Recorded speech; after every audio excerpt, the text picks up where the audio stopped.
श्रीशैलेश दयापात्रम्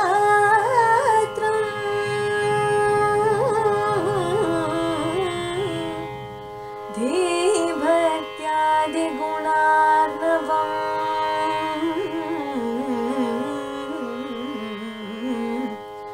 यतीन्द्रप्रवणं वन्दे रम्यजामातरं मुनिम्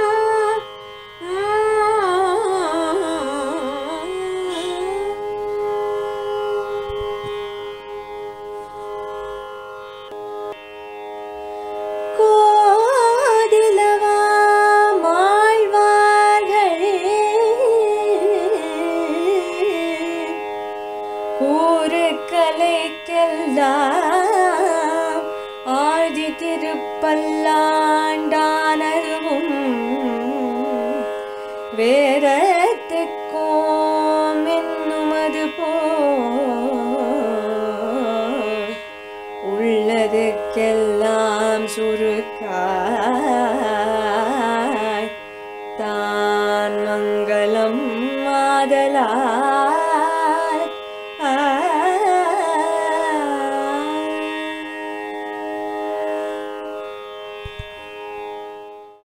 ராமானுஜாய நமஹ. ஸ்ரீமத் வரவரமுனையே நமஹ.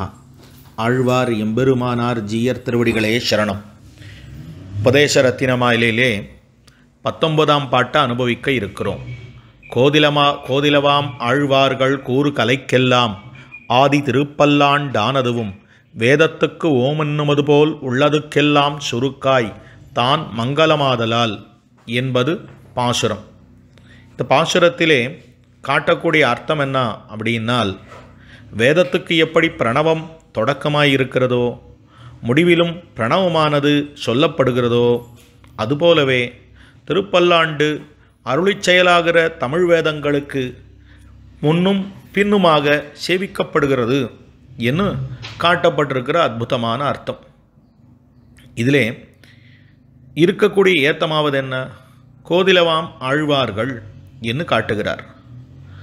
ஆச்சாரிய ஹிருதயத்திலே இருக்கக்கூடிய சூர்ணிகையினுடைய அர்த்தத்தை மட்டும் சுருக்கமாக விண்ணப்பிக்கிறேன். ராமாயண நாராயண கதை என்று தொடங்குகிறது.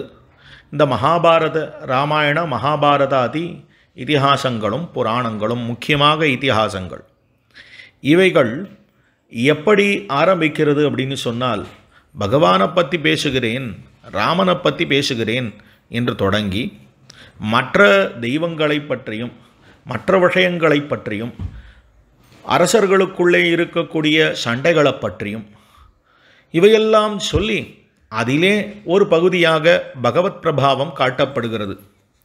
ஆனால் ஆழ்வார்களுடைய அருளிச் செயலுக்கு அந்த கோது இல்லை. அந்த கோது என்று சொன்னால் அதாவது அந்த தாழ்ச்சி இல்லை. ஆழ்வாருடைய அருளிச் செயல் எப்பொழுதும் பகவத் பிரபாவத்தையே பேசுகிறது. அவனுடைய பிரபாவத்தை பேசுகிறேன் என்று சொல்லி மற்ற விஷயங்களை பேசி கழிக்காமல் ஈஸ்வரனுடைய பிரபாவத்தையே, பகவானுடைய பிரபாவத்தையே பேசுவதனாலே ராமாயண மகாபாரதங்களை விட ஆழ்வார்களுடைய அருளிச் செயலுக்கு ஏத்தமதிகம் என்று காட்டப்படுகிறது.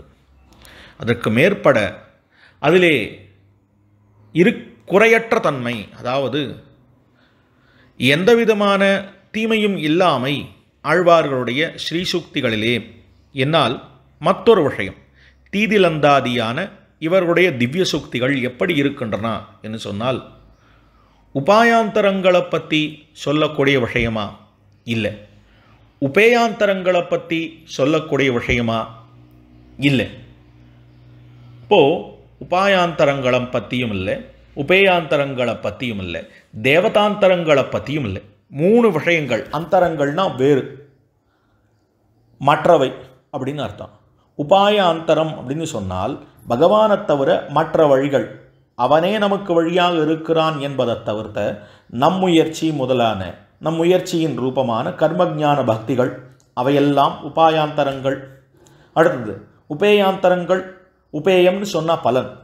அப்போது அவனிடத்துல போய் நம்ம பலனாக பெறுவது என்ன அப்படின்னு சொன்னால் காசு பணம் போகணும்னு கேட்குறதோ இல்லை ஆத்மாவை அனுபவிக்கணும்னு சொல்கிறதோ இவையெல்லாம் ஐஸ்வர்ய கைவல்யங்கள். அதே போல் தன்னுடைய நன்மைக்காக பகவான் அனுபவிக்கிறது.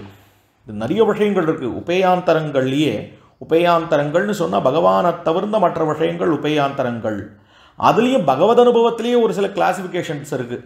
எப்படி காட்டப்படுகிறது அப்படின்னால் பகவானை என்ன ஆனந்தத்துக்கு அனுபவிக்கிறனா என்ன அனுபவம் அவன் அனுபவிக்கிறானா, இது ஒரு விஷயம். சரி, அவனுக்கு நான் கைங்கரியம் பண்ணுறேன்னு சொன்னால் அந்த கைங்கரியத்தினால ஏற்படுற சந்தோஷம் எனக்கா அவனுக்கா, இது ரெண்டாவது விஷயம். அவனை நான் அனுபவிக்கிறது ஒரு விதம், அப்படி அல்லாமல் என்னை அவன் அனுபவிக்கும்படியாக பண்ணும்படியான கைங்கரியம் ரெண்டாவது விதம். அந்த கைங்கரியமே சுவார்த்தமாக பண்ணுறது ஒரு விதம், ஆனால் பரார்த்தமான கைங்கரியமே பிரதானம், அதுதான் பிராப்பியம் என்று காட்டப்படுகிறது. அதுதான் ஆழ்வார் 4 இடங்களில் பிராப்பிய நிஷ்கர்ஷம் பண்ணுறார் இல்லையோ, அற்புதமாக பிராப்பிய நிஷ்கர்ஷம் பண்ணுகிறார். எம்மா ஒழிவில் நெடு வெய் 4 திருவாய்மொழிகளாலே எம்மா விட்டு திறமும் செப்பம் ஒழிவில் காலமெல்லாம் நெடுமார்க்கடிமை வெய்மருந்தோளினை, இது 4 திருவாய்மொழிகளாலே அவன் எது பலன் அப்படின்னு சொன்னால் இந்த கர்மஜான அதாவது இந்த ஐஸ்வர்ய கைவல்யங்களை பற்றி அங்கே சொல்கிறதே இல்லை. ஆனால் அவன் ஆனந்தத்துக்காக எனக்கு நரகம் கொடுத்தாலும் தகும், என் ஆனந்தத்துக்காக மோட்சம் கூட வேண்டாம். இது எம்மா வீட்டில் திறமும் சிற்பம். ஒழிவில் காலமெல்லாம் அவனுக்கு பண்ணக்கூடிய கைங்கரியம் களையற்ற கைங்கரியமாக எப்பொழுதும் இருக்க வேண்டும், எல்லா காலத்திலும் இருக்க வேண்டும், சர்வ காலத்திலும் சர்வாவஸ்தைகளிலுமான கைங்கரியம், அது ஒழிவில் காலமெல்லாம். நெடுமார்க்கடிமை, இந்த கைங்கரியம் தானும் அவன் அடியவர்கள் வரைக்கும் போகணும், அது நெடுமார்க்கடிமை.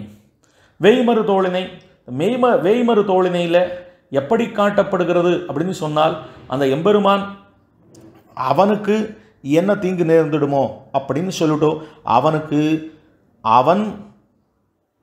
அவன் ஆனந்தத்துக்காக அவன் எதை செஞ்சாலும் நான் ஒத்துப்பேன் அப்படின்னு சொல்லிட்டோ அவன் ஆனந்தத்துக்கு தடையாக தன்னுடைய ஸ்வரூபமான பெண்மை இருக்குமே ஆயின் அந்த பெண்மையும் எனக்கு வேண்டாம். இது வேய்மரு தோழனியினுடைய பிரமேயம். அப்போது பிராப்பியம்னு சொன்னால் அதுதான் பிராப்பியம். அப்போ பிராப்பியாந்தரங்கள்னு சொன்னால் எப்படிப்பட்டவைனா இந்த ஐஸ்வர்ய கைவல்யங்கள், அதை பற்றின பிரஸ்தாபமே ஆழ்வார்களுடைய ஸ்ரீசுக்திகளில் கிடையவே கிடையாது. இப்போது பிராப்பியாந்தரம் கிடையாது, உபாயாந்தரம் கிடையாது, தேவதாந்தரம் மற்ற தேவதைகளை பற்றின பிரஸ்தாபமே கிடையாது. மத்துமோர் தெய்வம் உளதென்றிருப்பாரோடு உத்திலேன் உத்ததும் உன் அடியார் கடிமை அப்படின்னு சொல்கிறார். அப்போது மத்துமொரு தெய்வங்கள் உண்டு அப்படின்ற எண்ணமே எனக்கு கிடையாது. அப்படி எண்ணம் இருக்கிறவா கூட நான் இருக்க மாட்டேன் அப்படின்னு சொல்கிறார். அப்படி காட்டப்பட்ட இருக்கிற விஷயந்தான் அப்போது தேவதாந்தரங்கள். அப்போ தேவதாந்தர பஜனா ஆழ்வாருடைய ஸ்ரீசுக்திகள் கிடையாது, உபாயாந்தரங்கள் பிரஸ்தாபம் ஆழ்வார்கள் ஸ்ரீசுக்திகளில் கிடையாது, உபேயாந்தர பிரஸ்தாபம் ஆழ்வார்களுடைய ஸ்ரீசுக்திகள் கிடையாது. அதுதான் கோதிலவாம் ஆழ்வார்கள் கூறு கலைகள். அப்போது இப்படிப்பட்ட ஆழ்வார்களுடைய கலைகள் இருக்கின்றனவே, அப்படிப்பட்ட திவ்ய பிரபந்தங்களுக்கு அவைகளுக்கெல்லாம் ஆதி திருப்பல்லாண்டு ஆனதும் அதற்கெல்லாம் முதன்மையானது திருப்பல்லாண்டு அப்படின்னு காட்டப்பட்டது. ஏன் திருப்பல்லாண்டு ஆதியான விஷயம், ஏன் முதன்மையான விஷயம் அப்படின்னு சொன்னால் அதுதான் காட்டுறார். வேதத்துக்கு ஓம் என்னுவது போல் வேதம் இருக்கிறதே, இந்த வேதத்துக்கு எது முதல்ல பிரணவத்தில் தொடங்கி பிரணவத்தில் முடிகிறது தான வேதம். அப்போது எத் வேதாத ஸ்வர புரோக்தா என்ன காட்டப்பட்டிருக்கிற விஷயம். அப்போது இந்த பிரணவத்தை கொண்டுதான் வேதம் தொடங்குகிறது. அதே போல வேதத்துக்கு பிரணவம் போலே திருப்பல்லாண்டு சுருக்காக அமைந்திருக்கிறது. ஏனென்றால் பிரணவம் தான், இந்த பிரணவம் விரிஞ்சு வேதமாக விரிகிறது அப்படின்னு காட்டப்படுகிறது. பிரணவத்தில் இல்லாத அர்த்தங்களே கிடையாது, அனைத்து அர்த்தங்களும் பிரணவம் தன்னகத்தே கொண்டது. உடனே காஞ்சி சுவாமி ஒரு அற்புதமான விஷயம் காட்ட நினைவுக்கு வருகிறது, அதை விண்ணப்பிக்கிறேன். காஞ்சி பிரதிவாதி பயங்கரம் சுவாமி ஒரு தினம் காசிக்கு ஒரு யாத்திரைக்கு போனார். ஒரு காசிக்கு ஒரு அற்புதமான ஒரு வித்வத் சபைக்கு போனார். இந்த வித்வத் சபையில் ஒவ்வொருத்தரும் சிந்தௌ பிந்துஹு பிந்தௌ சிந்துஹு அப்படின்னு சொல்லி 2 விஷயம் நடந்தது. அதாவது ஒருத்தர் என்ன சொன்னார் அப்படின்னால், கடலிலிருந்து ஒரு துளியை நான் சொல்லுகிறேன் அப்படின்னு இவருக்கு முன்னாடி இருக்கிற ஒரு உபன்யாசம் பண்ணார் சம்ஸ்கிருதத்தில். அதுக்கப்புறம் நம்ம சுவாமி இங்கே எழுந்துருளினார். எழுந்துருட்டோ இதுக்கு முன்னாடி சொன்னவர் கடலிலிருந்து ஒரு துளியை சொல்லுகிறேன்னு சொன்னார். ஆனால் ஒரு துளியிலே கடலை அடக்கி விடுகிறேன் அப்படின்னு சுவாமி ஆரம்பித்து அகாரம் அப்படின்னு எடுத்துண்டு அகார உகார மகாரங்கள் பிரணவம். இந்த பிரணவம் அகார உகார மகாரங்கள் இருக்கின்றனவே, அந்த அகாரத்திலே அனைத்தும் அடக்கம் அப்படின்னு காட்டினார். எல்லா அகாரத்துக்குள்ள அடக்கம், அனைத்தும் அகாரத்துக்குள்ள அடக்கம். ஏன் ஆயிதி பகவதா நாராயணஸ்ய பிரதமாவிதானம், நாராயணனுடைய திருநாமம் அகாரம், ஜகத்காரணன் பகவான். அப்போ அனைத்துக்கும் காரணம் பகவான். ஆ என்கிற எழுத்து அனைத்து வார்த்தைகளுக்கும், இந்த எல்லா மொழிகளுக்கும் வார்த்தைகளுக்கும் காரணமாக அகாரம் இருக்கின்றது. ஆக அகாரம் காரண வாக்கியம், அகாரம் காரணமாக இருக்கக்கூடிய வஸ்துவை குறிக்கிறது.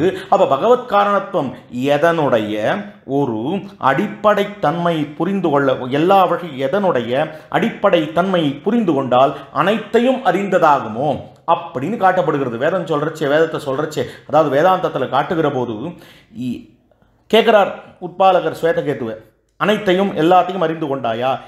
எதை அறிந்தால் அனைத்தையும் அறிந்தபடியாக ஆகிறதோ அதை அறிந்து கொண்டாயா? அப்ப எதை அறிதல் அப்படின்னால் காரணத்தை அறிந்தால் காரியத்தை அறிய முடியும். அப்ப காரணம் எது என்பதை அறிந்தால், காரண வஸ்துவை அறிந்தால் காரியம் அது எதுவாக விரிகிறதோ அதை அறிந்தார் போலே ஆக முடியும்.